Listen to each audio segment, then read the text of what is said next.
आज से खुशी की बात यह है कि आज से आप लोगों के सामने इतिहास के लेक्चर चालू होने वाले हैं। ठीक है, इतिहास के लेक्चर में आज ये हमारा लेक्चर सेकेंड लेक्चर है। अभी तक अगर आपने फर्स्ट लेक्चर नहीं देखा है तो फर्स्ट लेक्चर ज़रूर देखना, क्योंकि फर्स्ट लेक्चर आप देखोगे तभी ये चीज़ें आपको महमूद गजनवी के युद्ध के बारे में आपको समझ में आएगा।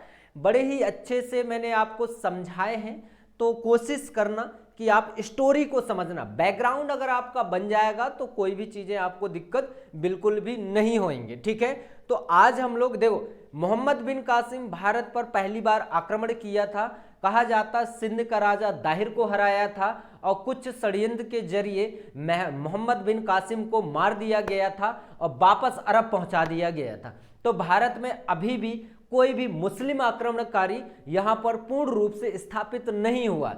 अब देखना, एक व्यक्ति है अल्तगिन। अल्तगिन का शासनकाल माना जाता है कब से कब, 932 से 977 का इसका टाइम पीरियड। एडी जरूर लिखना, दोनों में एनो डोमिनी। ठीक है, अल्तगिन का समय काल 937 से लेके 977 तक का इसका समय काल है। ये गजनी का राजा था, ये भी आप याद रखना। कहाँ का राजा था? तो गजनी का राजा था। ठीक है, तुर्क सरदारी था ये, और बहुत ही अच्छा व्यक्ति था कह सकते हैं। ठीक है, बहुत ही सहानुभूति से अपने साम्राज्य में ये काम कर रहा था, है ना। और इसका एक बड़ा ही अच्छा व्यक्ति था, है ना।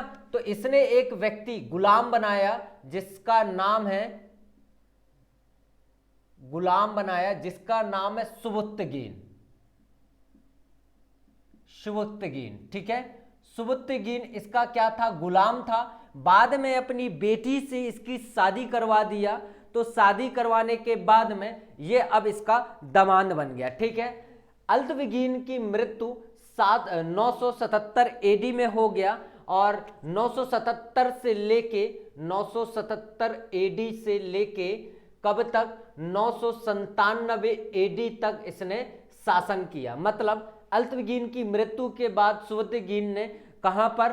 गौड़ पर, गजनी पर शासन किया। ये बहुत अच्छे से याद रखना। और इसी के शासन काल में, ध्यान रखना, इसी के शासन काल में एक व्यक्ति है जिसका नाम है जयपाल।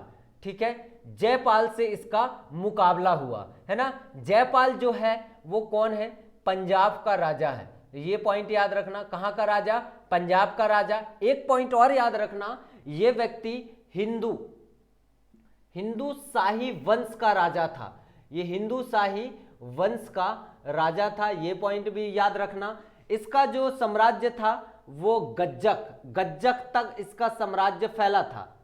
ठीक है, गज्जक तक, अफगानिस्तान वाली एरिया, ये भी अफगानिस्तान वाला। तो बॉर्डर में कहीं ना कहीं इन लोगों की लड़ाई होती थी, और कहा जाता है कि इसका जो साम्राज्य था गज्जक में था, काबुल तक इसका साम्राज्य फैला हुआ था, है ना।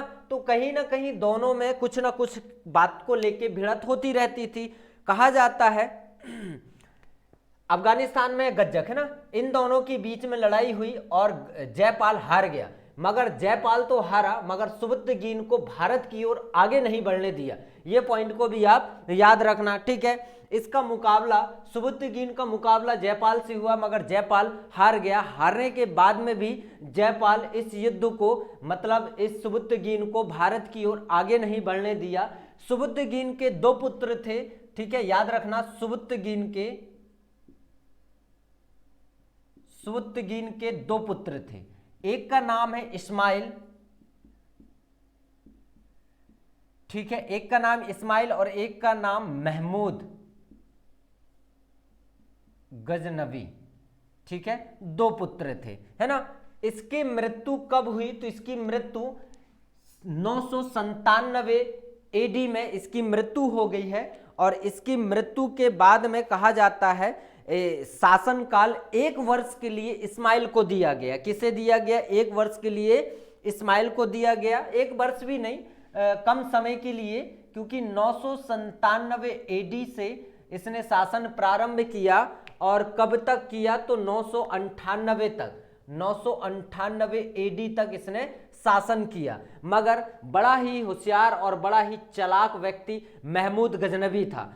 अपने चालाकी से अपने भाई को इसने क्या किया, गद्दी से राज्यपाट से हटा दिया और खुद शासन संभाल लिया। ठीक है, और इसने महमूद गजनबी, तो लिखना आप, ठीक है, महमूद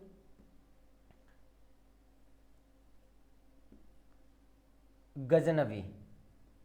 ठीक है, महमूद गजनबी का शासनकाल 998 से स्टार्ट हुआ, 998 से स्टार्ट हुआ और 1030 तक इसने शासन किया। ये पॉइंट आप विशेष रूप से याद रखना। ठीक है, इसका जन्म, महमूद गजनबी का जन्म अगर देखा जाए तो जन्म कब हुआ, तो ये भी आप लिख लो। इसका जन्म 977 एडी में इसका जन्म हुआ है ना। ठीक है, इस्माइल को हटाकर खुद गद्दी पर बैठ गया, गजनी के गद्दी पर बैठ गया है ना। जिस समय सत्ता संभाल रहा था उस समय खलीफा कौन था, तो अल कादिर था। जो महमूद गजनबी जिस समय सत्ता को संभाल रहा था उस समय खलीफा अल कादिर था। कौन था?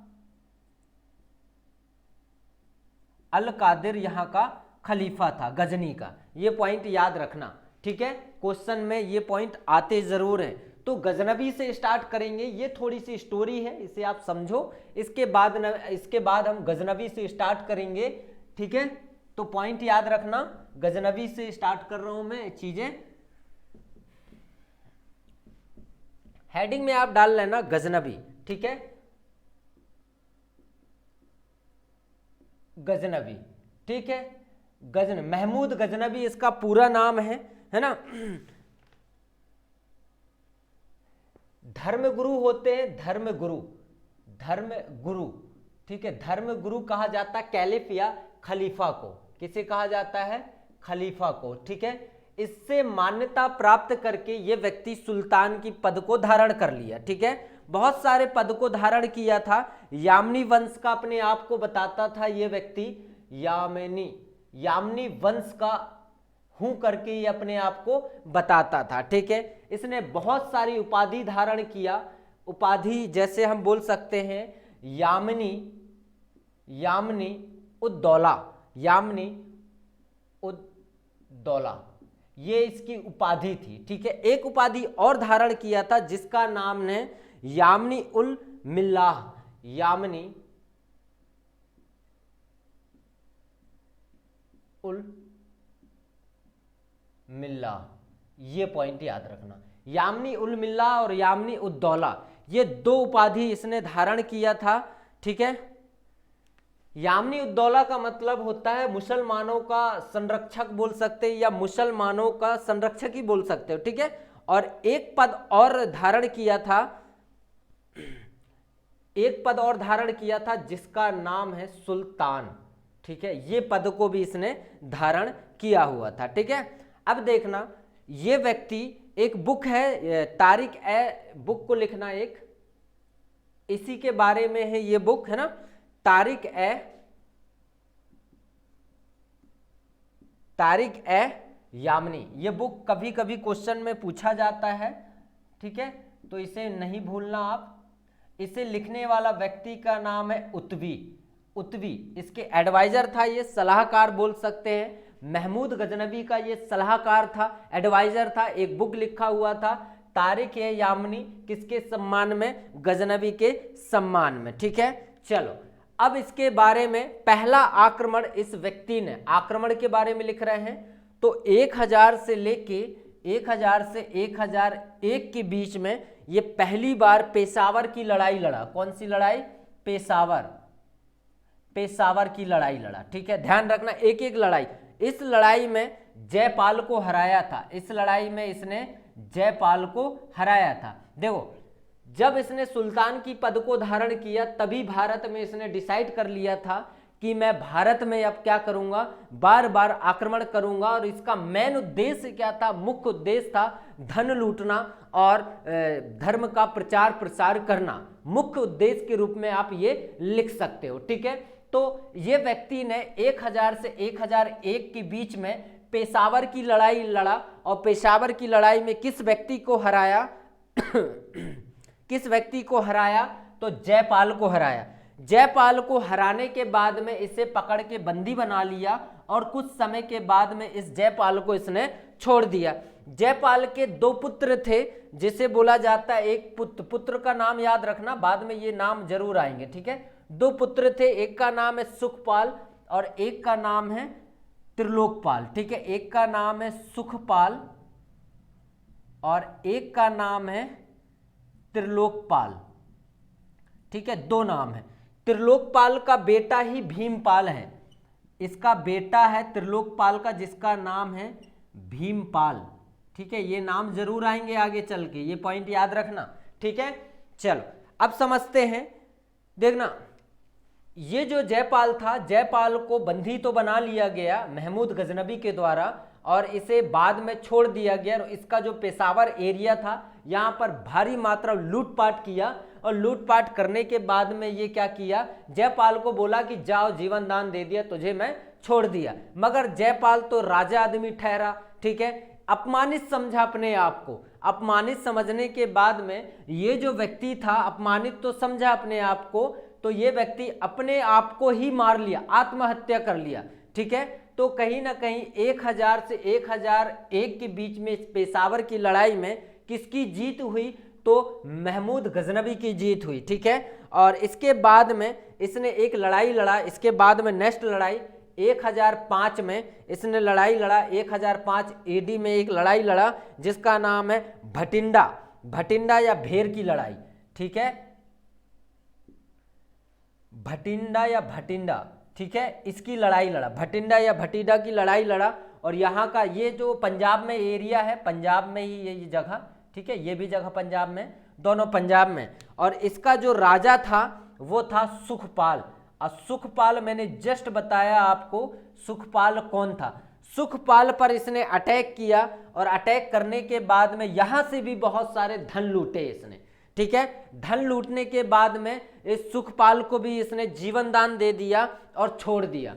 यहां तक चीजें समझ में आई, ठीक है। ये 2 लड़ाई हो गए इसकी, और आगे बढ़ते हैं अपन।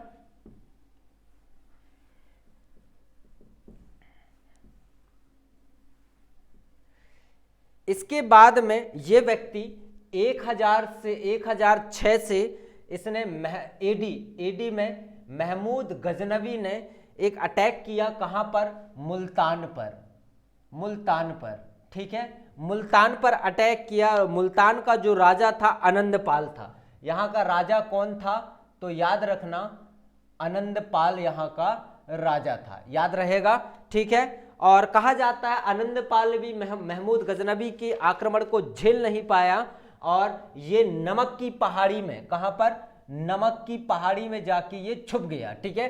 तो यहां से भी किसने, महमूद गजनबी ने लूटा, है ना, सामग्री बहुत सारे। और इसके बाद में एक लड़ाई और लड़ा जिसका नाम है 1007 में, जिसका नाम है भटिंडा का किला पर अटैक किया। कहां पर, भटिंडा का किला था, ठीक है। किला पता होगा आपको, किला किसी कहा जाता है, ठीक है, सुरक्षा के लिए बनाया जाता, दुश्मनों की सुरक्षा के लिए बनाया जाता, उसे हम किला बोलते हैं, ठीक है। तो भटिंडा की लड़ाई लड़ा और यहाँ पर भी अटैक करके बहुत सारे जगह को लूटा। लूटने के बाद में एक लड़ाई और लड़ा जिसका नाम है पंजाब पर, नगरकोट का किला को जीता था इसने, ठीक है। 1011 में नगरकोट के किले को जीता था इसने, नगरकोट के किले को जीता। और यहां से भी बहुत सारे ढेर सारे संपत्ति लूटा, हाथी, घोड़ा और इन सब पर लाद कर इसे अपने जगह पहुंचा दिया, ठीक है। इसके बाद में एक लड़ाई और लड़ा जिसका नाम है बेहिंद की लड़ाई, ठीक है। कब लड़ा ये बेहिंद की लड़ाई, तो 1013 में लड़ा, दी बैटल ऑफ बेहिंद, है ना, पेशावर के आसपास में ही है ये, जयपाल का राजधानी था ये बेहिंद, ये पॉइंट याद रखना, बेहिंद, है ना। यहां से भी बहुत सारे इसने धन दौलत लूटे और इसका बेटा था आनंदपाल, इसे भी हराया इसने यहां पर। और इसके बाद में फिर आगे बढ़ा महमूद गजनवी और 1014 में थानेश्वर में अटैक किया। और इसका मुख्य उद्देश्य था कि धन दौलत लूटो और अपने धर्म का प्रचार करो और आगे बढ़ो। ठीक है, इसका मुख्य उद्देश्य था, इसीलिए मैं आपको एक एक पॉइंट बताते चल रहा हूं और आगे बढ़ते जा रहा हूं। ठीक है, तो ध्यान रखना 1014 में थानेश्वर की लड़ाई हुई और थानेश्वर की लड़ाई में ये व्यक्ति बहुत सारे, हरियाणा में है ये जगह, तो याद रखना हरियाणा में है ये जगह, और यहां से बहुत सारे मंदिरों को लूटा और मंदिरों को लूट के ये अपने साथ ले गया। यहां पर एक मंदिर प्रसिद्ध था जिसका नाम है चक्रवात मंदिर। ठीक है, चक्रवात स्वामी का मंदिर था, इस मंदिर को लूटा। ठीक है, और ये जो जगह है सतलुज नदी सुना होगा, सतलज नदी के पास में ही ये जगह है ना। इसके बाद में इस व्यक्ति ने अटैक किया 1015 में अटैक किया कश्मीर में, मगर कश्मीर में इसे कुछ भी नहीं मिला। ठीक है, इसके बाद में आपको मैं, यहां तक आपको समझ में आ गया। चलो आगे बढ़ते हैं, यहां तक आपको बहुत अच्छे समझ में आ गए होंगे, तो आगे अपन और भी चीजें समझते हैं, इसकी कौन कौन से अटैक कहां कहां हुए, मुख्य उद्देश्य इसका क्या था, तो आपको याद होगा। ठीक है, 1018 में ये व्यक्ति मथुरा में अटैक किया, यूपी में है मथुरा। ठीक है, मथुरा में अटैक किया, यूपी में है ये मथुरा, यहां पर अटैक किया और यहां अटैक करने के बाद में चंद्रपाल का नाम आपने सुना होगा, इसे हराया इसने, और यहां से तारीख यामनी में बताया गया है कि यहां पर अटैक किया था, ये बुक है। ठीक है, तारीख यामनी में बताया गया था कि महमूद गजनवी ने 1018 में मथुरा पर अटैक किया था, ये पॉइंट याद रखना। ठीक है, इसके बाद में 1021 में ये व्यक्ति ने कन्नौज पर अटैक किया था, महमूद गजनवी ने कहां पर, कन्नौज पर अटैक किया था, ये पॉइंट भी आप याद रखेंगे, है ना।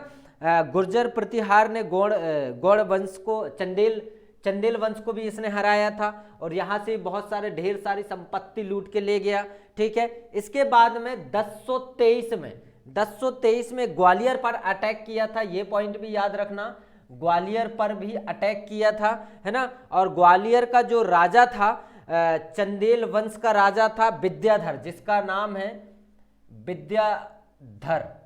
ठीक है, विद्याधर को हराया, ये कवि था एक तरीके से, चंदेल वंश का राजा था ये, है ना। तो महमूद गजनवी ने विद्याधर को, ये कवि था, है ना, कवि था, ये जरूर लिख लेना, कवि था। महमूद गजनवी ने ग्वालियर पर अटैक किया, चंदेल वंश का राजा विद्याधर को हराया, और विद्याधर को हराने के बाद में इसे छोड़ दिया। एक किला था कलिंजर का किला, ठीक है, इस किले को इसने कब्जा कर लिया अपने पास में, भटिंडा के आसपास है ये, है ना। इसके बाद में मेन जो इसका युद्ध था वो था कौन सा, ये 1023 तक हो गया आपका। इसके बाद में इसका मेन जो युद्ध था वो था सोमनाथ का मंदिर, बहुत खतरनाक तरीके से इसे लूटा था। तो सोमनाथ के मंदिर को लूटा कब, 1025 से लेके 1026 के बीच में इसने कहां पर अटैक किया, सोमनाथ पर। ठीक है, सोमनाथ मंदिर को इसने लूटा। ठीक है, सोमनाथ ये कहां पर है, तो गुजरात में है, ये पॉइंट याद रखना, गुजरात में है। ठीक है, गुजरात में है, और यहां पर शिव भगवान की मूर्ति थी, ये पॉइंट भी याद रखोगे, शिव भगवान की मंदिर था। ठीक है, शिव भगवान का मंदिर था यहां पर, और किसने बनवाया था, तो चालुक्य वंश ने बनवाया था। ठीक है, चालुक्य वंश के राजा ने बनवाया था।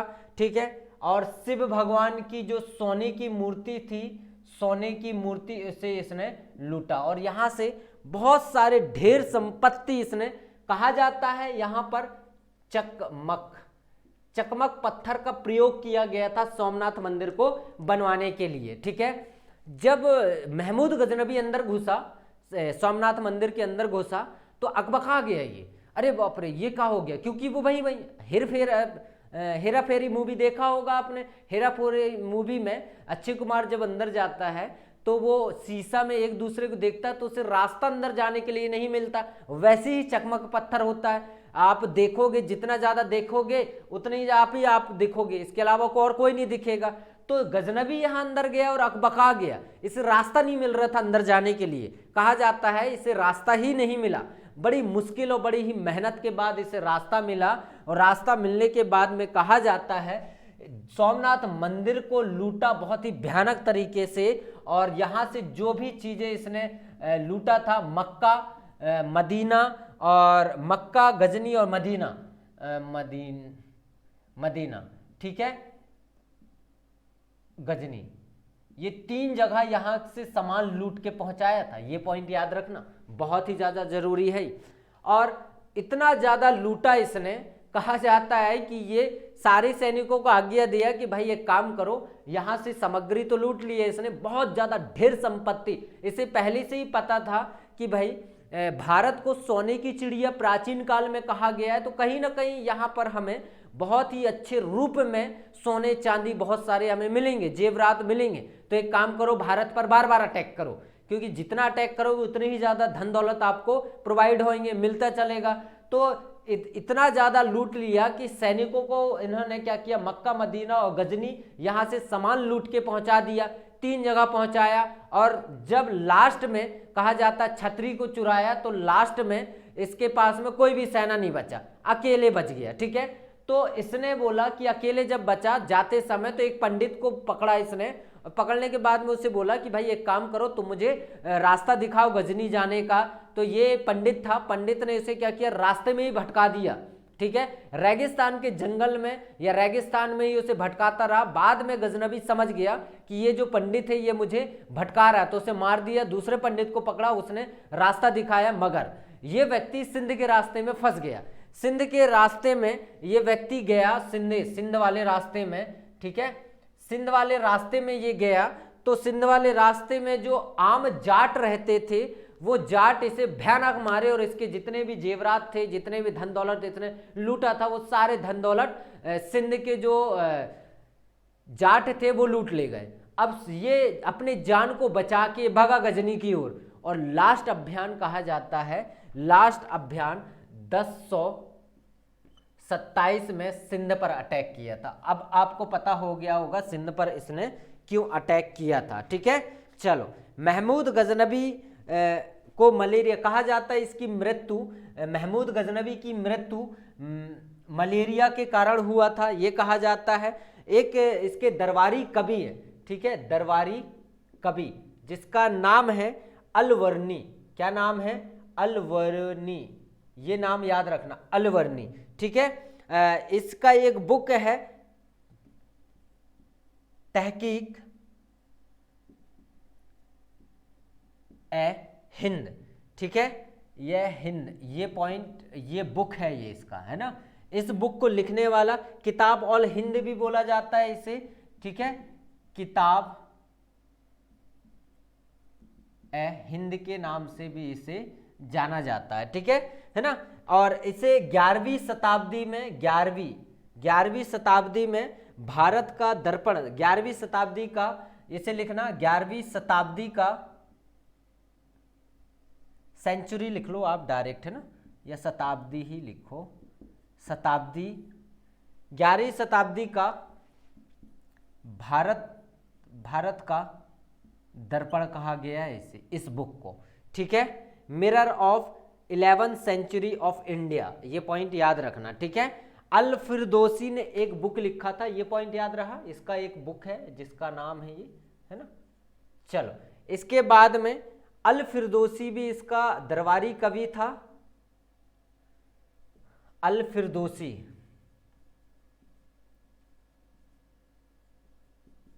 अल फिरदौसी भी इसका दरबारी कवि था। इसने एक बुक लिखा था जिसका नाम है शाहनामा, ठीक है, फारसी भाषा में इस बुक को लिखा था इसने। ये भारत नहीं आया था, ये पॉइंट याद रखना, ठीक है, बहुत सारे इसके साथ में थे ही, है ना।